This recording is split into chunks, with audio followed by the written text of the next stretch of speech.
یہ بھی بہت امپورٹنٹ آیت ہے، اس کے اوپر آپ نمبرنگ دیں گی 3 اور آگے لکھیں گی ترجمہ لکھیں۔ توابینا توبہ کرنے والے، متطہرینہ پاک صاف رہنے والے۔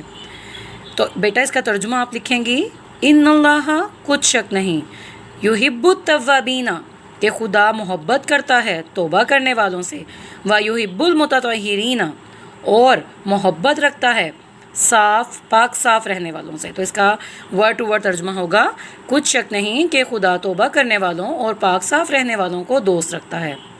نبی کریم صلی اللہ علیہ وآلہ وسلم طہارت کا بہت اہتمام فرماتے تھے، یعنی صفائی ستھرائی کا خاص خیال رکھتے تھے۔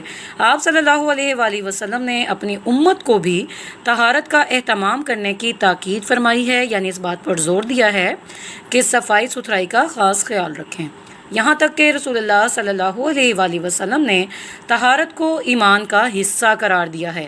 رسول اللہ صلی اللہ علیہ وآلہ وسلم کا ارشاد مبارک ہے، یعنی نبی کریم صلی اللہ علیہ وآلہ وسلم نے صفائی کے بارے میں فرمایا الطہور شطر الایمان، پاکیزگی ایمان کا حصہ ہے۔ الطہور لفظ طہارت سے نکلا ہے، یعنی پاکیزگی، شطر الایمان یعنی ایمان کا حصہ۔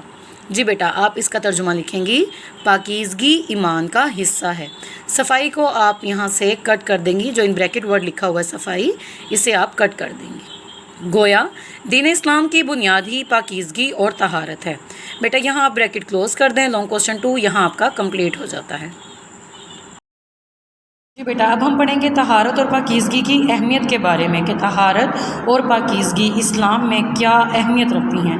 انسان فطری طور پر صفائی کو پسند کرنے والا اور گندگی سے نفرت کرنے والا ہے، یعنی اللہ تعالیٰ نے جب انسان کو پیدا کیا تو اس کی فطرت میں ہی رکھ دیا کہ وہ صفائی کو پسند کرے اور گندگی سے نفرت کرے۔ اب کوئی صفائی رکھتا ہے اپنی یا نہیں رکھتا، اپنے گھر کو اپنے آپ کو صاف رکھے یا نہ رکھے، لیکن صاف ستھرا گھر اور صفائی ستھرائی سب کو پسند ہوتی ہے، کیونکہ اللہ تعالیٰ نے انسان کی فطرت میں ہی صفائی کو رکھ دیا ہے۔ رسول اللہ صلی اللہ علیہ وآلہ وسلم ظاہری اور باطنی دونوں طرح کی پاکیزگی کا بہترین نمونہ تھے۔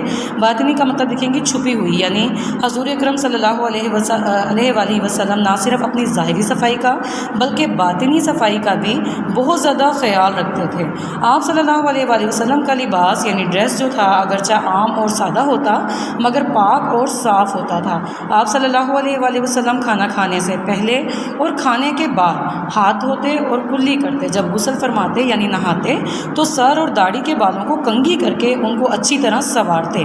آپ لوگوں نے اکثر دیکھا ہوگا جن لوگوں نے داڑھی رکھی ہوتی ہے نہ وہ اپنی داڑھی کا خیال کرتے ہیں نہ ان کو سنوارتے ہیں ان داڑھی کے بالوں کو، جبکہ نبی کریم صلی اللہ علیہ وآلہ وسلم اپنے سر اور داڑھی کے بالوں کو باقاعدہ کنگھی کرتے اور ان کو سنوارتے تھے تاکہ کسی قسم کی دوسروں کو دیکھنے والوں کو کراہت محسوس نہ ہو، کیونکہ گندے بال یا بکھرے ہوئے بال کسی کو بھی اچھے نہیں لگتے دیکھنے میں۔ سر میں تیل اور خوشبو لگاتے، اگر کسی شخص کے سر اور داڑھی کے بال بکھرے ہوئے دیکھتے تو ایسے شخص کو اپنی حالت درست کرنے کا حکم دیتے۔ ناخنوں کو تراش کر رکھتے یعنی اپنے نیلز کو کٹ کرتے تھے۔ مسواک کا اہتمام فرماتے۔ بیٹا آپ لوگ مسواک کے بارے میں جانتے ہوں گے، یہ ایک مخصوص درخت کی ٹہنی ہوتی ہے جس سے دانتوں کو صاف کیا جاتا تھا۔ اب تو ہم لوگ برش کرتے ہیں، ٹوتھ پیسٹ استعمال کرتے ہیں، لیکن پہلے لوگ مسواک کرتے تھے۔ ہر نماز کے موقع پر تازہ وضو فرماتے، یعنی نبی کریم صلی اللہ علیہ وسلم ہر وقت باوضو ہوتے تھے، لیکن اس کے باوجود جب بھی نماز ادا کرنی ہوتی تو دوبارہ سے وضو فرماتے۔ وضو کے وقت مسواک ضرور کرتے تھے۔